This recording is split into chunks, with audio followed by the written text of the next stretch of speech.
how breathing exercise can actually turn you into a superhuman.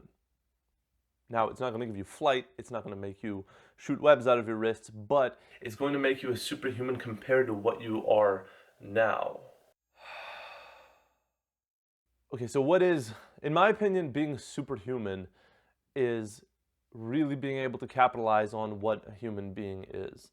And one of the main things that we do, besides being creative, is we make choices.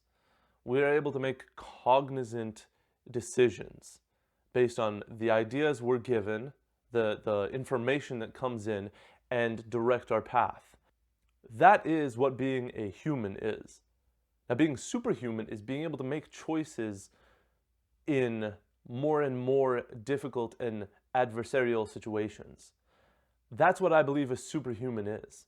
Because we got to stop putting our heads in the clouds and really look at what we are. And what we are is incredible.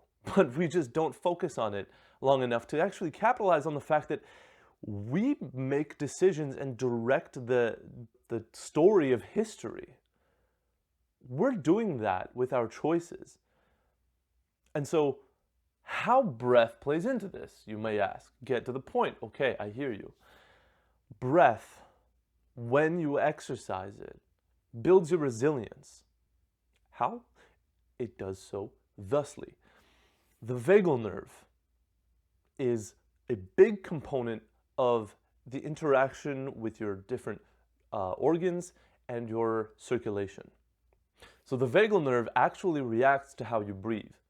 So if you are in a really dire, stressful situation, you might actually pass out because the vagal nerve will just turn off circulation to those organs, like even to the brain, for example.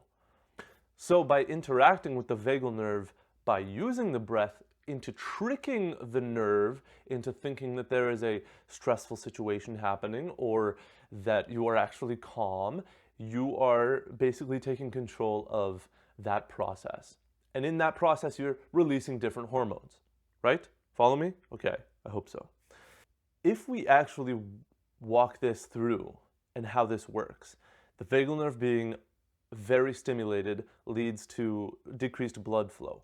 If we are in a highly tense, or rather a chronically tense or chronically stressed scenario or a lifestyle, and we don't actually interact with that, we get problems with blood flow. And what two specific processes are more crucial to life and being healthy? Blood flow and your respiratory system. Wim Hof, you might have heard of him. He does I was about to say a slammin' breath practice. And it's really a simplified version of Tummo breath, which is a breath that is fast and hard. Well, this system he's used to fight off E. coli that's been injected right to his bloodstream that usually instigates vomiting and nausea. It's not healthy, obviously, because it's a bacteria. But he fights this off using this breath. The thing is, what this breath does is it shocks the system. It puts the system into such a highly agitated state that all these stress hormones get instigated and they all of a sudden get sparked and they activate your system to such a degree that after you consciously do that, the response is to the other side, to the parasympathetic side, the calm side, the relaxed state, the rest and digest state. But you have to do it consciously.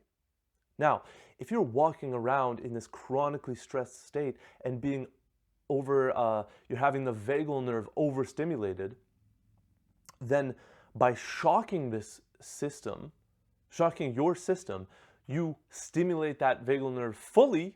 You could say you push it the rest of the way, and then the response to that is like finally it's like the body is getting that final push over the edge to finally realize that it is stressed And then it can calm down as a counter process to that. But that chronic state, that like prolonged state of stress and tension is not healthy, because that's like a half alive state. You don't really fully get to awaken. You don't fully get to go to sleep. You don't fully get to repair the damage done to your cells throughout the day. So people's circulation suffers. This process has been effective not only in circulation, but in immune response, in anxiety, depression, and autoimmune disease. If you want to take a hand in making better choices in life, there's an element that your health plays into this.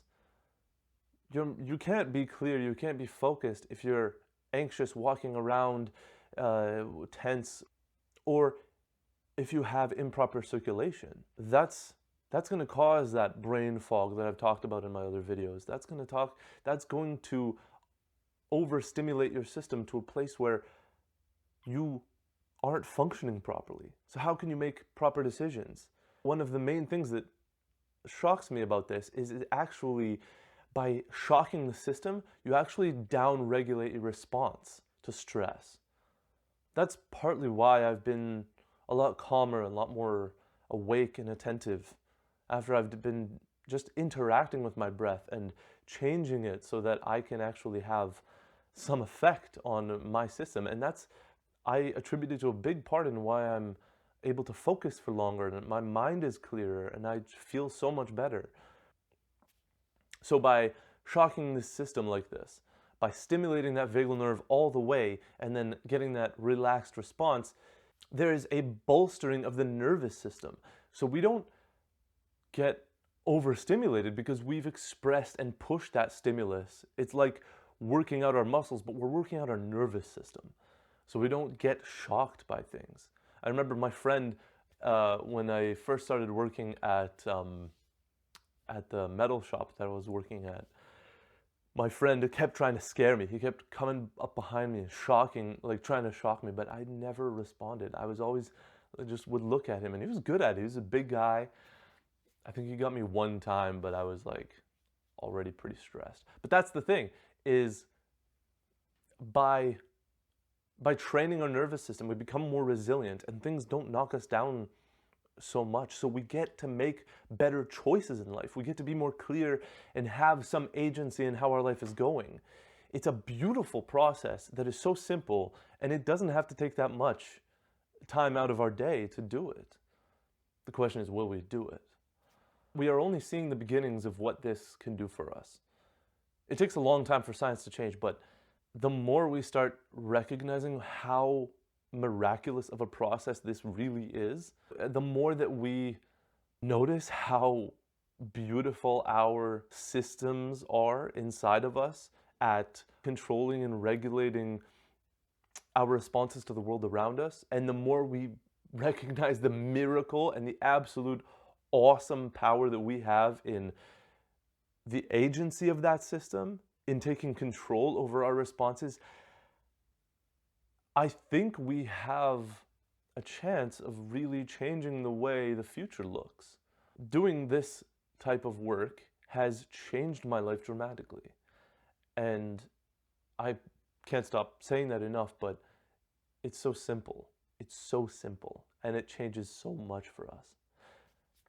That's enough out of me. Thank you so much. Let me know what you think. Please pass this on to somebody if it jostles your mind. I really want to spread the information that's coming out about the breath. I really would like more people to know and understand themselves better, to understand their own inner power.